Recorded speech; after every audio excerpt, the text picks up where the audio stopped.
Davao City, mabuhay Philippines.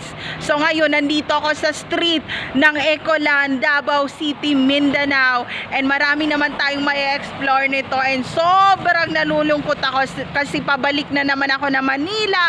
So pabalik naman ako ng ibang lugar, ng ibang bansa, new application na naman. So sana okay tayo at hindi tayo madadamay sa gera, sa nangyayari na kaguluhan sa may Palestine at sa Jordan at sa Egypt at sa iba't iba pang lugar ng Arabia. Pero pupuntahan natin lahat yan. So ito yung aking outfitan, ayan.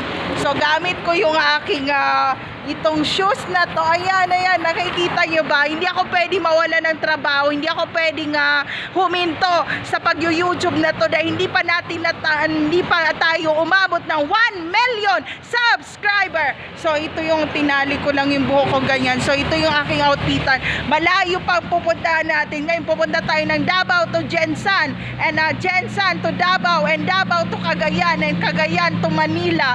So ganong kadami yung pupuntahan natin. Sobrang ang ganda nitong isa-shoutout ko muna yung hotel kung saan ako nagstay. But before that, ang gagawin ko, bibili muna ako dito. Meron silang pagkain. Malapit to sa hotel, meron sila ditong famous nila na binalot sa saging na ganyan. Yan, 18 pesos po yan, ma'am po.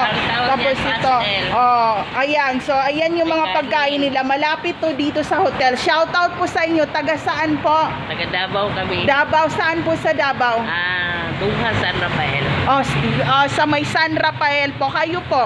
Sa Hasin Street. Meron ako dyan tinda.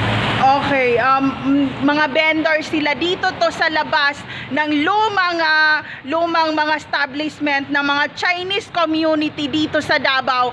So pakita ko sa inyo yung parang sign na Malaspanya na Chinese sign na nandito nga tayo sa Chinese community. Kung alam ko ang mga pangalan ng mga Chinese community, oo naman, hindi ka pwede maging part ng Chinese kung hindi mo alam lahat. May nagtanong sa akin na sa checkpoint kung alam ko raw mag-Mandarin at magbasa ng Mandarin. Marunong ako mag-Mandarin pero hindi ko pwedeng sabihin. So ito yung view dito. Dito tayo sa overpass. Ayan yung Chinese. Yan ang first na overpass ng Chinese.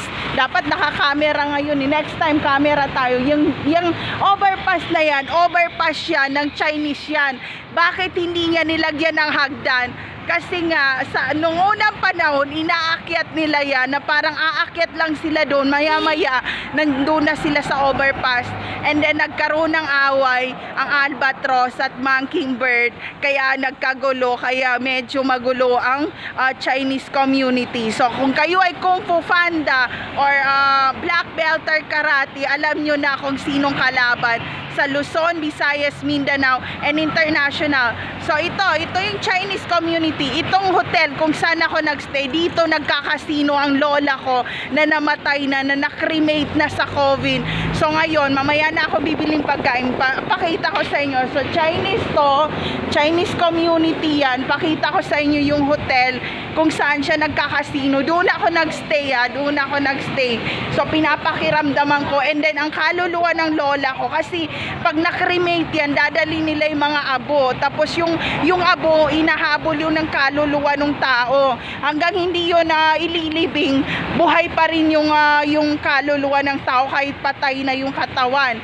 So nasa Davao Fortune International ang ibig sabihin yan. So nasa Davao Fortune International, it means yung ibang mga international na Chinese na galing pa ng China, dito sila nag-i-stay at dito sila nagkakasino nung World War Zero pa. So ganong katanda yung hotel na to. So ayan siya. So may pa-CCTV. Alam nyo ba sa Davao, binakbak nila yung mga Chinese establishment, na find out nila na yung buhangin na ginamit sa mga establishment nila na building ay galing pa ng China. Hirap na hirap silang bakbakin yung mga tiles, yung mga establishment na mga Chinese. Naiyak na naman ako kasi matapang ang mga Asian.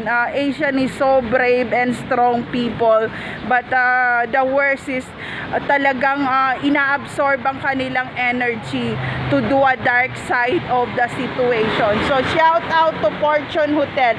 sa ngayon upload ko yan mamaya hanggang alas 12 na lang ako. So magmamadali tayo. Papunta na ako ngayon ng Davao to Jensan. Jensan to Davao and Davao to Cagayan and Cagayan to Manila. So ganun kahaba yung pasensya ko. So bili muna akong pagkain. So kung nagmamadali ako, nandun pa rin yung kaluluwa ng lola ko. Kung ano ang sinasabi niya, balik ka ng ibang bansa, hindi ka pwede magstay dito Pilipinas, wala kang bahay, wala kang trabaho, wala kang tirahan, wala kang pinag-aralan, mahirap ka. So parang nabibingi ako sa mga sinasabi niya sa akin. Dahil may third eye ako, medyo nahirapan ng energy ko kasi yung lola ko, yung kaluluwa ng lola ko nagsesermon siya ng nagsesermon. So nahihilo ang sabi ko, okay, babalik na ako ng ibang bansa. Okay, babalik na ako kahit hindi ko gusto talaga bumalik, kailangan kong bumalik. So nagsesermon siya, sumasakit ang ulo ko. Ngayon bibili muna akong pagkain. So i-off ko muna to. So tingnan natin kung ano ang mangyayari talaga. Ang daming kwentuang mangyayari. So wag ako. So ayun lang, there's no safe place to all targeted individual out there. Take care always everyone. Sana ma-bless pa ang Chinese community. Sana humaba pa ang buhay nila and sana wag silang pahirapan sa mga panahon na to kasi nga bubuksan naman ang mga mining sa Hong Kong at sa China. Meron namang batang ipupuslit para naman dalhin sa mga mining para sila magbuhat. Kung kami na mga brother ko na twins ko, kami ba ay nagbuhat ng mga bato sa mining sa Hong Kong, sa China? Oo, kami mismo. Ang bigat nun yung isang bato, sobrang bigat nun. So dahil nga mga monks sila, hindi sila nagrereklamo and para sa akin, ako atang hinampas ko doon sa boss yung bato na pinapabuhat niya sa amin and nabasag yung mukha niya dito, nagkaroon siya ng marka and sinampal-sampal niya ako and binaliktad niya ako and hindi kasi marunong magsalita mga kapatid ko hindi sila lumalaban ng patas, hindi ko kaya i-control yung emotion ko, yung feelings ko and also pag sinagad na yung pasensya ko. So ayun lang, bili muna tayong pagkain.